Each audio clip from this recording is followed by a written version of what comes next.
Vale, empezamos. Bienvenidos a esta nueva explicación. Hoy vamos a adentrarnos en un tema que sinceramente es fascinante. Es un concepto que nos rodea literalmente a cada segundo, pero que casi nunca nos paramos a observar con detenimiento. Vamos a examinar a fondo el motor invisible que impulsa nuestra economía, es decir, el mercado. En el análisis de hoy vamos a desglosar exactamente cómo funciona este inmenso y complejísimo engranaje basándonos en nuestras fuentes. La idea aquí es transformar toda esa teoría en algo súper accesible y muy visual para todos nosotros. Vale, profundicemos en esto. Porque, a ver, alguna vez nos hemos preguntado, por ejemplo, caminando por el pasillo del súper, ¿quién o qué decide exactamente lo que cuestan nuestras cosas cotidianas? O sea, ¿por qué una simple barra de pan cuesta lo que cuesta? ¿O por qué un billete de avión de repente triplica su valor de un día para otro? Como consumidores, interactuamos con estas cifras a diario, de eso no hay duda. Pero el mecanismo que hay detrás suele parecernos un auténtico misterio. Pues bien, hoy vamos a desvelar ese misterio paso a paso. Y para lograrlo, esta es nuestra hoja de ruta. Primero, ¿qué es el mercado? Segundo, la oferta, la demanda y el equilibrio. Tercero, los tipos de competencia. Cuarto, las funciones y señales del precio. Quinto, las fallas y el rol del Estado. Y sexto, el mercado en la actualidad. Básicamente, vamos a ir desde la mecánica más básica hasta la realidad global. Sección 1. ¿Qué es el mercado? Vamos con los conceptos básicos. En esencia, el mercado se define como el conjunto de relaciones entre compradores y vendedores que intercambian bienes y servicios. Cuando escuchamos la palabra mercado, nuestra imaginación suele llevarnos a un lugar físico, ¿verdad? Como el mercadillo del barrio o un centro comercial enorme. Pero ojo, porque la realidad es muchísimo más amplia. Hoy en día, el mercado puede ser completamente virtual o internacional. Pensemos en plataformas online o en la mismísima bolsa de valores. En todos estos espacios, físicos o digitales, siempre hay consumidores, empresas, trabajadores y el propio Estado intercambiando algo por un valor monetario. Pasamos a la sección 2. Oferta, demanda y equilibrio. Vamos a ver qué hace que este motor empiece a girar. Y esto ilustra de manera brillante la tensión constante que hay en el sistema. Tenemos dos fuerzas protagonistas con motivaciones totalmente opuestas. Por un lado, la demanda, que es lo que los consumidores queremos comprar. Y la lógica aquí es muy sencilla. Si el precio baja, la demanda tiende a aumentar. Lógico, todos queremos comprar más cuando es más barato. Pero claro, por otro lado está la oferta, que es lo que las empresas quieren vender. Y su incentivo es justo el contrario. Si el precio sube, la oferta aumenta, porque a las empresas les resulta muchísimo más rentable vender cuando los precios están altos. Y el tema es que estas fuerzas no actúan en el vacío, sino que están constantemente buscando un punto de encuentro. Imaginemos el mercado del pan. Paso 1. Si el precio del pan está por las nubes, los panaderos querrán vender un montón, pero muy poca gente querrá comprarlo. Resultado: exceso de oferta. Sobra pan. Paso 2. Si el precio es demasiado bajo, todo el mundo querrá comprar pan, pero a los panaderos no les saldrá a cuenta producir tanto. Resultado: escasez. Y el paso 3 es literalmente la magia del sistema.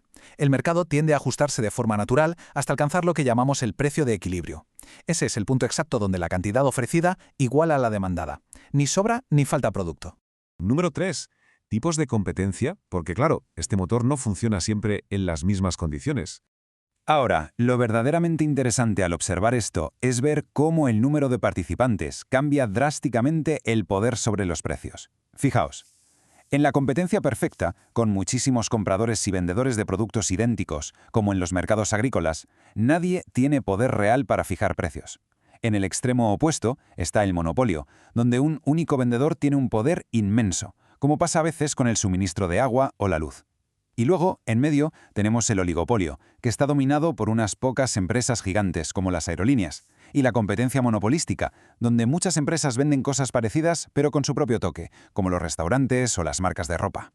Sección 4. Funciones y señales del precio. Vamos a ver el propósito más amplio de todo este entramado. En realidad, el mercado cumple 4 funciones vitales. Primero, la asignación de recursos, es decir, envía materiales y esfuerzo allí donde hay más demanda. Segundo, la formación de precios, que surgen, como ya hemos visto, de ese choque constante entre oferta y demanda. Tercero, genera incentivos para producir, moviendo a las empresas en su búsqueda lógica de beneficios. Y cuarto, la distribución de bienes, haciendo que los productos lleguen a quienes más los valoran y, por supuesto, pueden pagarlos. Es como un mecanismo de coordinación a una escala masiva. Así que el punto crucial aquí es entender que el precio no es solo un número impreso en una etiqueta. Es un mensaje. Esta cita de nuestras fuentes da en el clavo. El precio transmite información. Por ejemplo, si el precio de un material de repente se dispara, esa subida les está gritando a las empresas que deben producir más para ganar dinero. Y al mismo tiempo nos está susurrando a nosotros, los consumidores, que quizás deberíamos comprar menos o buscar alternativas. Es alucinante porque en el fondo coordina toda la economía sin que nadie esté al mando. Número 5. Fallas Y el rol del Estado. Porque evidentemente a veces las cosas no salen como debería.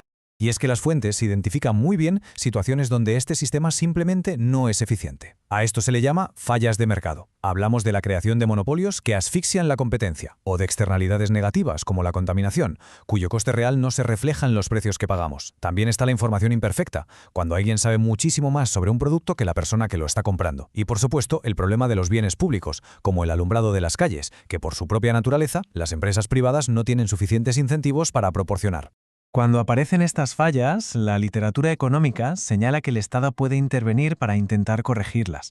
Según detallan los textos originales, esta participación toma distintas formas. Puede ir desde establecer regulaciones de impuestos hasta intentar frenar las prácticas monopólicas, pasando por leyes para proteger a los consumidores o directamente asumiendo la provisión de esos bienes públicos. El objetivo que plantean las fuentes para estas medidas es, en esencia, intentar mejorar el funcionamiento económico y social, actuando justo en aquellas áreas donde el libre intercambio, por sí solo, no consigue los mejores resultados. Y llegamos al número 6, el mercado en la actualidad. Pasemos a ver cómo todo esto encaja y se expande en el mundo moderno. Porque claro, los conceptos que hemos analizado ya no se quedan dentro de las fronteras de un solo país. La globalización ha hecho que el tablero de juego sea inmenso. Hoy casi todos los mercados son globales, y esto significa una competencia muchísimo más fiera, un intercambio de bienes bestial y una conexión profundísima entre economías enteras. Pensémoslo, una empresa local de nuestro barrio podría estar vendiendo sus productos en 3 continentes diferentes ahora mismo. Todo fluye a nivel internacional. Y sin duda, el gran acelerador de todo esto ha sido la tecnología. Ha cambiado por completo cómo y qué intercambiamos. Estamos hablando de gigantescas plataformas digitales, del dominio del comercio electrónico en nuestro día a día y de cosas totalmente nuevas como las criptomonedas o los mercados puramente virtuales. Esto le ha metido una velocidad increíble al sistema. Ahora la información vuela en tiempo real y nacen modelos de negocio que hace apenas 10 años parecían ciencia ficción. Y no nos olvidemos de esos inmensos mercados financieros donde no se intercambian objetos físicos, sino dinero, acciones y todo tipo de activos intangibles a la velocidad de la luz. Entonces, para ir cerrando, ¿por qué es tan importante entender todo esto? Bueno, porque el mercado no es solo un montón de teoría aburrida. Es algo que impacta de lleno en los salarios que cobramos, en si hay más o menos empleo y en cada pequeña compra que hacemos. Entender sus fuerzas, cómo se regulan, dónde falla y cómo la tecnología lo está revolucionando es clave para entender el mundo en el que vivimos. Así que, viendo la velocidad a la que avanzan los algoritmos, las tiendas digitales y el dinero descentralizado, nos queda una pregunta para pensar. ¿Hacia dónde evolucionará este motor invisible el día de mañana? Esperamos que esta exploración haya servido para aclarar un poco cómo funcionan estos fascinantes engranajes. Hasta el próximo análisis.